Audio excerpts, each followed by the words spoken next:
Magandang araw mga bata! Kumusta na kayo? Kayo ay nakatutok sa 88.8 SES Radyo Eskwela Station. Sa inyong mga ginigiliw kong mag-aaral at tagapakinig, ito ang inyong guro sa PE, Jennifer and Makay. Gagabayan ko kayo sa pagtalakay sa ating aralin, matukoy at maisagawa ang iba't ibang klase at halimbawa ng mga iba't ibang kilos sa iba't ibang daloy o kilos. Bago tayo magsimula sa ating mga gawain, siguraduhin na kayo ay nasa komportableng lugar, walang mga balakid na makakahadlang sa mga mabubuting or sa mabuting pagkatuto. Sa palagay ko ay handang-handa na kayo para sa ating panibagong aralin. Game na ba kayo? Mangyari lang na buklatin ang inyong learning activity sheet. Araw-araw ay nakagagawa ka ng iba't ibang kilos sa paggalaw. Ito ay nakakaapekto sa bilis o bagal ng kilos. May mga elemento ng pagkilos. Una, oras. Ang oras ay tumutukoy sa bilis ng kilos o galaw.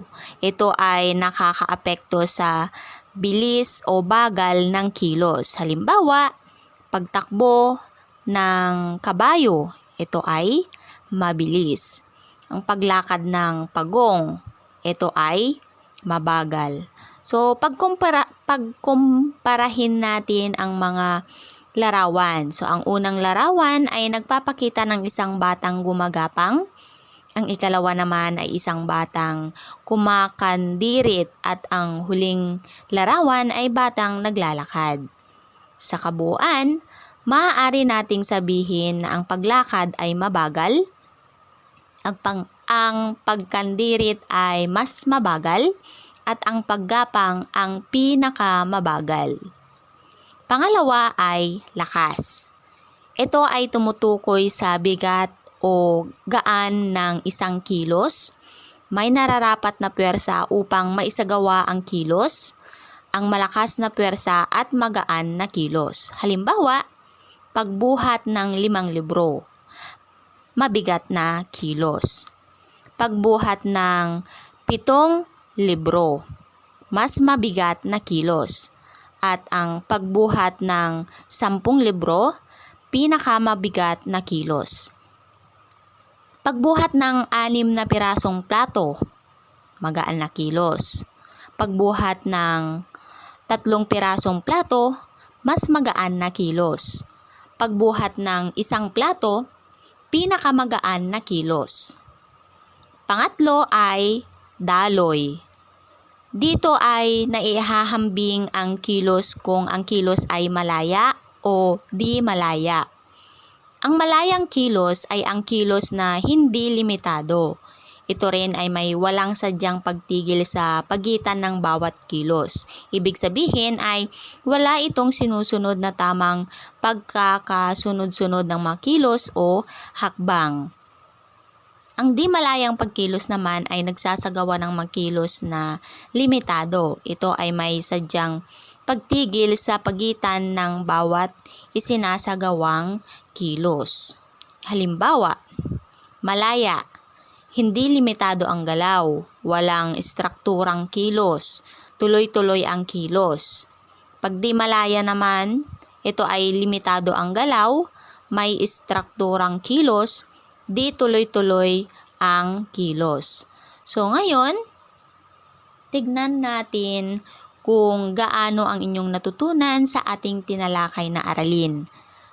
Kunin ang inyong lapis at papel at tignan ang gawain 1 sa pagkatuto bilang 1. Ito ang panuto. Isaayos ang mga salita mula sa mabilis, mas mabilis, hanggang sa pinakamabilis na kilos. Isulat ang inyong sagot sa sagutang papel. Umpisahan na natin. Una, aso. Mas mabilis. Langgam, mabilis. Kabayo, pinaka mabilis. Okay, pangalawa, motor. Mas mabilis. Eroplano, pinakamabilis. At bisikleta ay mabilis. Okay. Pangatlo, paglakad, pinakamabilis. Pag-escape, mas mabilis. Paglukso, mabilis. Okay, tama. Pang-apat, pagtakbo, mabilis. Pag-igpaw, mabilis. Paglakad, mas mabilis. Ang galing. At ang panglima, pagkandirit, mas mabilis. Paggulong, mabilis. Pagtakbo, pinakamabilis. Wow, tama lahat ang inyong mga kasagutan. Para sa ikalawang bahagi ng ating gawain sa pagkatuto, alin sa mga grupo ng salita ang nagpapakita ng mahina, mas mahina at pinakamahinang puwersa sa bawat bilang? Unawaing mabuti at isulat ang inyong sagot sa inyong last. Una, pagbuhat ng 5 pad ng papel. Malakas. Pagbuhat ng balde. Mas malakas. Pagbuhat ng barbell. Pinakamalakas. Very good. Number 2, pagbuhat ng 10 kilos. Mas malakas. Pagbuhat ng 3 kilos, malakas. Pagbuhat ng 15 kilos, pinakamalakas. Pangatlo, pagtulak ng 1 kahon, malakas. Pagtulak ng 8 kahon, pinakamalakas. Pagtulak ng 4 na kahon, mas malakas. Okay, very good. Pang-apat, pagtulak sa 7 upuan, mas malakas. Pagtulak sa 10 upuan, pinakamalakas. Pagtulak sa 1 upuan, malakas. Very good. At ang panglima, pagtulak sa 3 mesa, mas malakas. Pagtulak sa 1 mesa, malakas. Pagtulak sa 7 mesa, pinakamalakas. Magaling.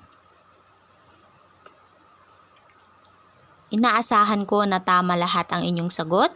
Kung hindi naman, ang mahalaga, ginawa ninyong lahat ang inyong makakaya upang masagutan ang mga ito. So, ang post-activity o gawain sa pagkatuto bilang 3 ay magsisilbing inyong takdang aralin. So, pwede kayong humingi ng tulong sa mga magulang o tagapag-alaga para masagutan ang mga tanong.